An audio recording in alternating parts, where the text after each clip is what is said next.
Cette vidéo nous permettra de connaître comment attribuer, comment définir, comment accorder une prime, une indemnité, un acompte et comment faire une retenue pour un personnel de votre entreprise. Alors, pour donner une prime ou une indemnité ou un acompte, la procédure est la même. Alors, nous allons prendre l'exemple de la définition d'une prime pour que vous voyez comment cela se présente. Je rappelle, donner une prime, donner une indemnité et donner un acompte, il s'agit d'une même procédure. Il vous suffira juste d'aller dans chaque rubrique en fonction de ce que vous voulez définir pour pouvoir aller définir ce montant. Alors, lorsque nous prenons l'exemple de prime, vous cliquez sur la rubrique prime. Vous allez dans la sous-rubrique donner une prime. Dans cette sous-rubrique, vous allez renseigner les champs, c'est-à-dire donner le type de prime. S'il s'agit d'une prime de caisse, vous mettez prime de caisse à l'intéressé. Vous définissez le montant de cette prime. Vous définissez le mois auquel cette personne aura droit à cette prime. Si c'est sur toute l'année, il vous suffira juste de cliquer.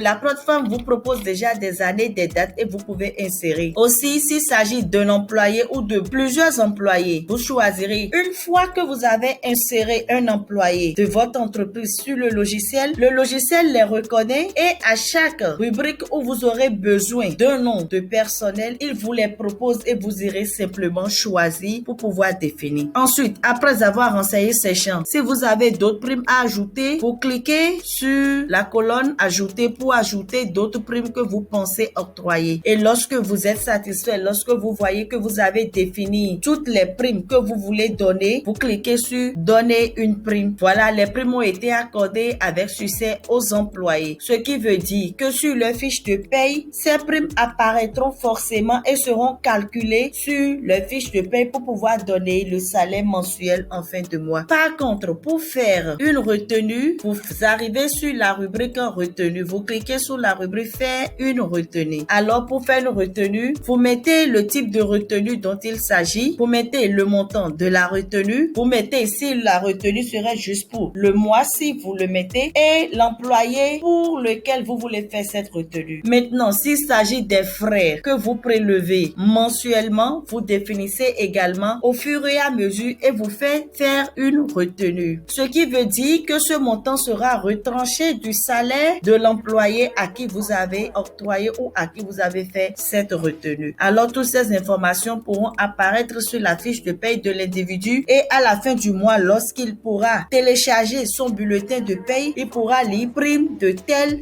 montant, indemnité de tel montant ou retenue tel montant. Lorsqu'il fera la somme de ce qui lui a été attribué comme enlevé, il verra que son salaire est juste et que le logiciel a pu donner une information juste et vraie. Voilà tout pour cette présentation. Je vous remercie de l'avoir suivi. À bientôt pour une prochaine vidéo.